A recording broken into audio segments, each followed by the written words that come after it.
Day 12, Sanity Day. Hi, welcome to Day 12, Sanity Day.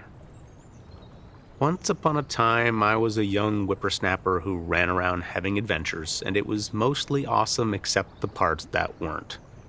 The parts that weren't were the crazy parts. And I don't mean good crazy. I mean deluded crazy. I basically believed all my thoughts. I'd get into these death spirals of overthinking and convince myself that my life was hopelessly screwed up, or that I had to prove myself all the time, or that so-and-so didn't like me and this was never going to work out, whatever it was. And it's amazing what you can believe if you think it enough times. Eventually, I learned meditation, which gave me this incredible superpower. It showed me how to pop out of my thoughts and go, where was I? Popping out of your thoughts is like coming out of a hypnotic trance. You realize that you actually don't need to buy into all these stories you've been telling yourself. I call this sanity. In order to pop out of your thoughts, it helps to know what they're made of. So this meditation, it's a bit different. It's more educational. It involves more instruction from me, so it might not be as relaxing as some of the others. It's more about learning who you are. It may be the most important 10 minutes of your life, so it's worth trying. It's part of us continuing to build the muscle of clarity here, like we're dialing up the resolution on our inner world. So let's explore. Okay, so you can start by getting settled. The eyes are closed. A few deep breaths here. As you breathe in, you stretch up the spine, finding some of that alertness. And then as you breathe out, you can make your exhale nice and long here at the beginning.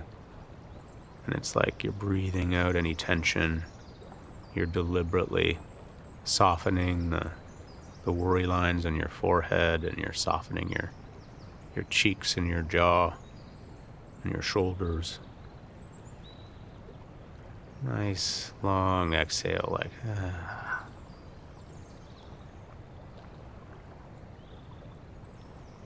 I think of this as I breathe out, it's like I'm landing in the here and now.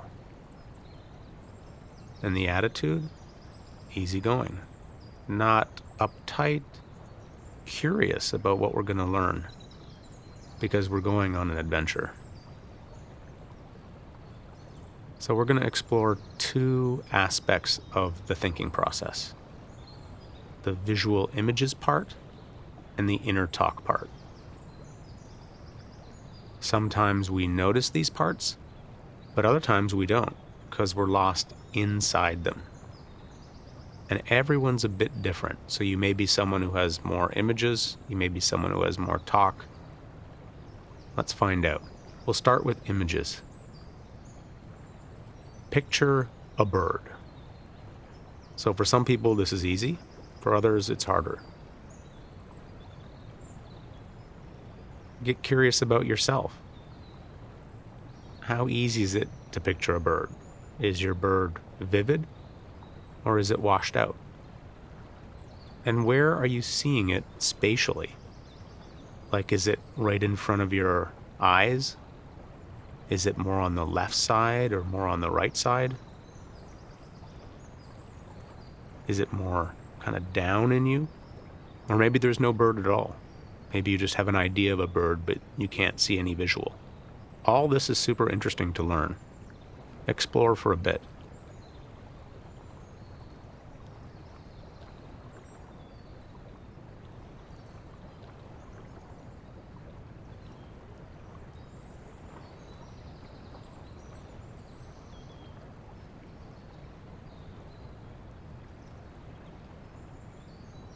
So the idea is to hang out here super patiently and just see if any other images come. So no longer deliberately create an image of a bird. It's more like you're just sitting and seeing if any random things come. And if you do notice an image, you can have a little label where you say, see. Like in pops the image of your cousin, and you go, see. And then you watch the image and you see what happens. And maybe it sticks around or maybe it disappears. And then when a new one comes, you say, see. Like that. And if there's no image, that's normal too. You just watch the blankness, kind of curious about the blank part of your mental screen. The idea here is to catch ourselves in the act of using visual thinking. So try this.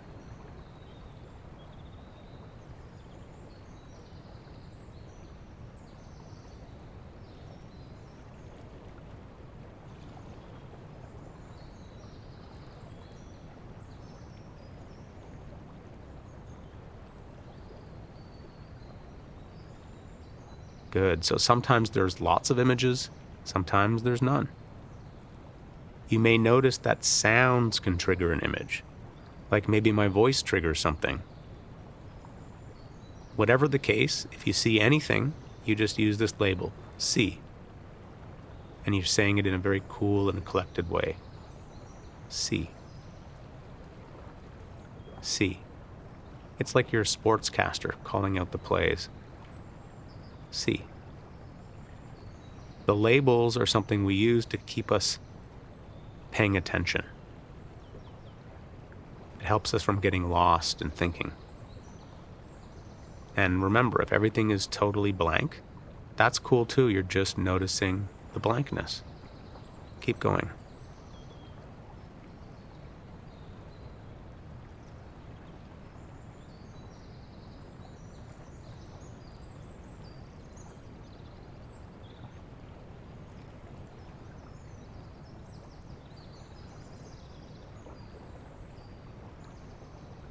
So this exercise can make people a bit tense sometimes. So just make sure as you're going to soften the forehead, nice long out breath here. But you do want to stay aware, especially with images, because they can kind of suck us into this drooly, dreamy space. That's how daydreaming gets us, actually. So see if you can notice if this starts to happen. Starts to happen, you notice the daydream starting to suck you in the images, and you pop out and you say, see. Just a little bit more here, and then we'll switch it up.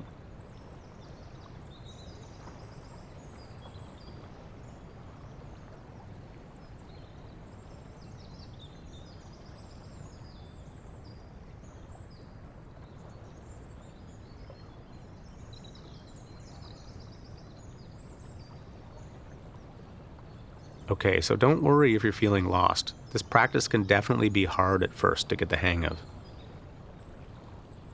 We're going to switch it up here, and now we're going to explore the audio part of thinking, mostly our own internal dialogue.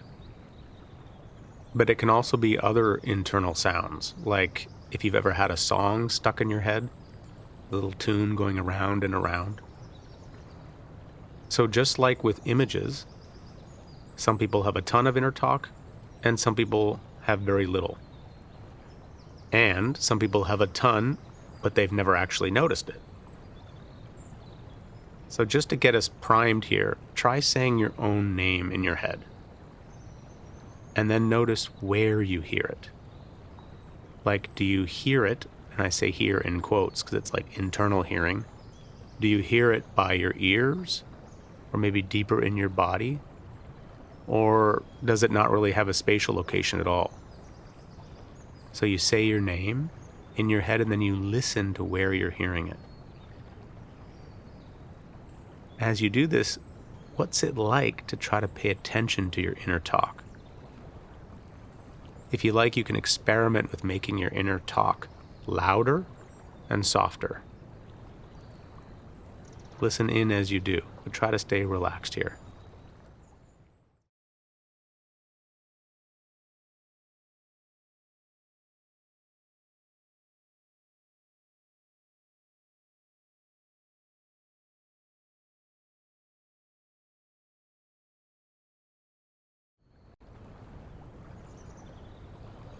Okay, so now stop deliberately saying your name and just listen and see what spontaneous inner talk might appear.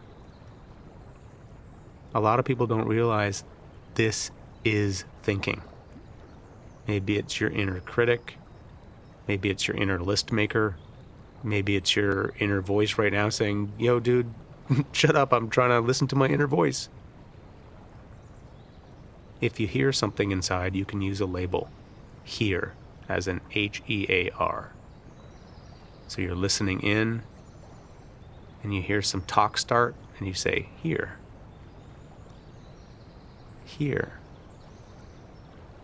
And maybe it stops, or maybe it keeps going, or maybe it's completely quiet in your head, which is super normal. If that's the case, then just listen to the crickets in your head and enjoy the rest, enjoy the silence.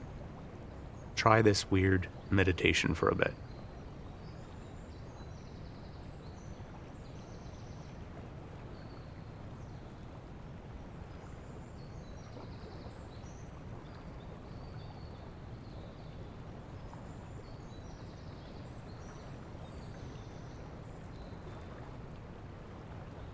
Okay, we're almost done. This practice is not easy, so you're doing great. Keep going and see if you can stay aware of your inner talk or your inner images in a relaxed way. If you hear any inner talk, you can say hear. If you notice an image, you can say see.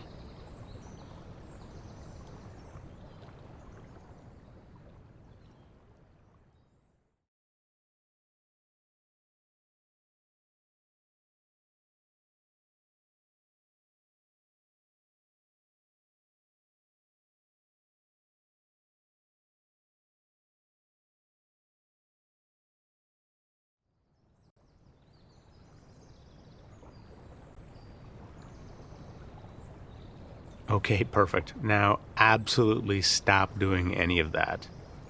Just let go of this weird inner focus you're doing and just completely relax. You earned it.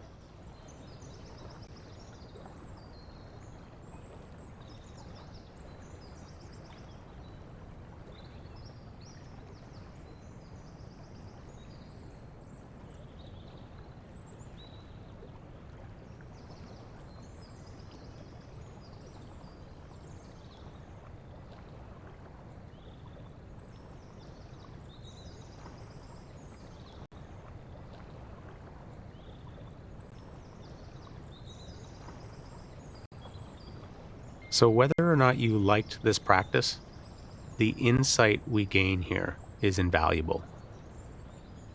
This is about boosting the clarity of our thinking process by breaking it down into the inner image part and the inner talk part. Why does this matter? Sanity is the capacity to snap out of the trance of our own thinking. But in order to do this, it helps to notice that we're in a trance in the first place. To notice when we're lost inside some inner talk, like our inner critic or our list maker or narrator.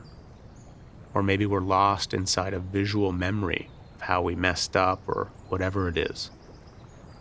So we're getting more specific about what our thinking is made of.